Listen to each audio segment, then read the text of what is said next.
Our conversation with the CEO, Sacha Romanovitch, continues. In our final part, we get to know Sacha better, finding out about her phobias, favourite books, and dream three-course meal. Also find out what equipment we had to make do without for our interview.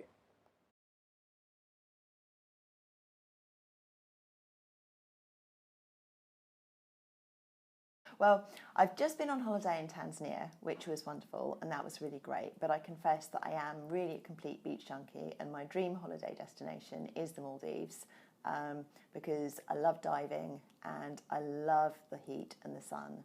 And the desert island discs that I take with me, I have quite mournful taste in music. And I have a nice mix, which is lots of nice sort of vaguely melancholy tunes that generally date back to the 1980s, including things like the Monochrome set, Teardrop Explodes, and also some more recent stuff like King Creosote and the Moulettes. So you can look those up and then decide that I'm really a misery guts underneath it all.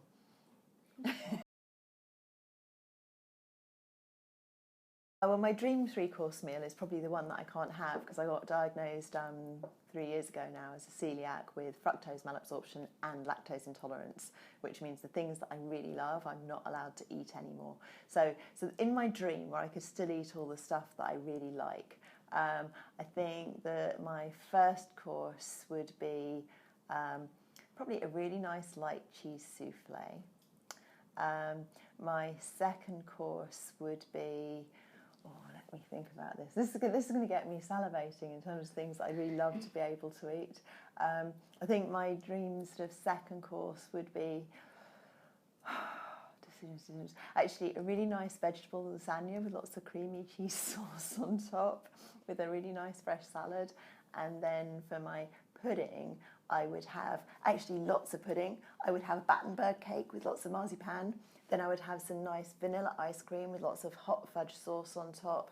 And then I would also have a bowl of Greek yogurt and honey and lots of fresh fruits.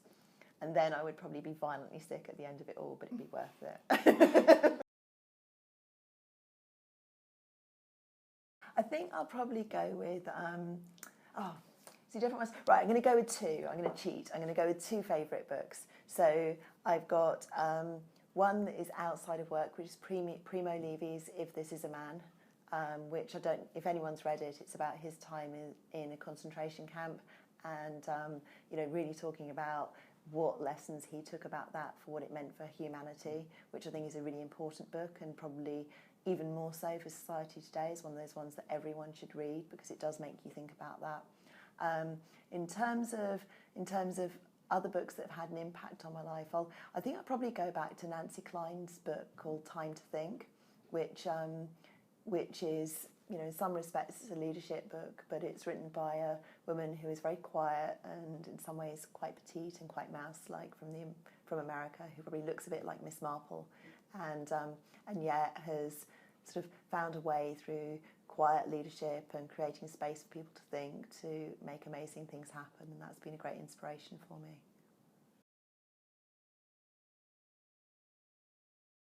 My favourite piece of music is Will You by Hazel O'Connor, which has just the best sax solo ever in any song.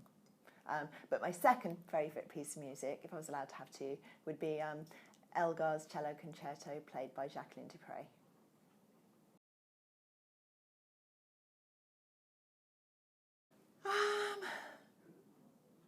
I don't know that I do have a prized possession. It's interesting, when I went to India, and I was very lucky I had a sabbatical from Grant Thornton. At that time I sold my flat, got rid of nearly all of my stuff, about a few sort of bits of furniture and stuff like that, and went off for a year and found that actually possessions, I realised how little they matter, and that actually what's more important to me are the people in my life and the relationships I have with them.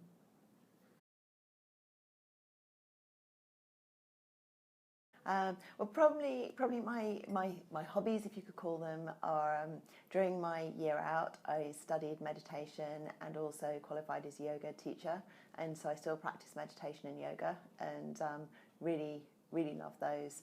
I love pottering in the garden, and I do like cooking. I think since my diagnosis with all the different things I can't eat, I've got really experimental with what I can eat, and I love doing that. And actually just hanging out with my boys and playing with them is really quite fun.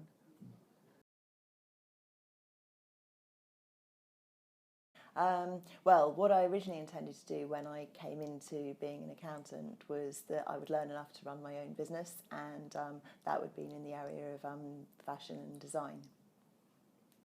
So that concluded our interview with Grant Thornton's new CEO, Sacha Romanovitch. In our conversation with the CEO, we got some advice for applicants and people already at Grant Thornton. We found out a little bit more about Sacha's music taste, and we got to know Sacha a bit better as a person. An hour later, we've just finished filming Sacha. I was so nervous before, but it went really well. She just made us feel quite relaxed and comfortable, and quite excited about a potential future at Grant Thornton. We just finished filming Sacha, and we're just about to go back to our normal day jobs, which won't seem so exciting anymore. She made me feel excited about my career again, and get sort of the business that Grant Thornton is and that I hope to join. So that's really great. A little bit of equipment which we couldn't find before our interview happened to be this, which just goes on the end of here. Although it meant we couldn't use our camera stand, a steady hand led to the same outcome. From the whole Spilling the Beans intern takeover team, we extend thanks to everyone who got involved and took a break from their work to answer our questions. And also a huge thanks for Sacha for sitting down with us. It was a great experience, and hopefully you enjoyed watching the interview just as much as we enjoyed living it. Thanks again, and have a great day.